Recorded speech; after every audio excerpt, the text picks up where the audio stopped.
So one of the examples of the global conferences that we have with CASSS is the forum that is actually held in Japan.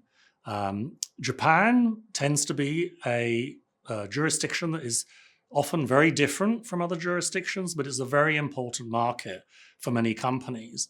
And going to the forums in Japan, as I mentioned before, is a real chance to work with the regulators. You get a lot of the regulators from the Japanese regulatory authorities giving talks, attending the meeting because it tends to be local, which allows you to have those one-on-one discussions that maybe they're not so willing to have when they're standing up on a podium. Often when you see regulators present, they will start off with, this is a personal opinion and not opinion of the actual regulator. But then when you get them on their own, they can be very honest and open about expectations. And the challenge with Japan particularly is there are regulations and there are expectations.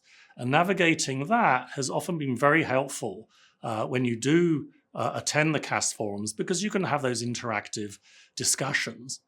The other piece I found very valuable attending the CASSS forum in Japan was having regulators from other jurisdictions presenting in front of the Japanese regulators, showing where sometimes other countries, other jurisdictions are more advanced than Japan, and in a way, subtly influencing their adoption of the regulations. So again, it's a very useful conference to attend because it's got a subtly different shift between the types of regulators you're going to be speaking to and the advantages of getting knowledge that you probably wouldn't be able to get anywhere else.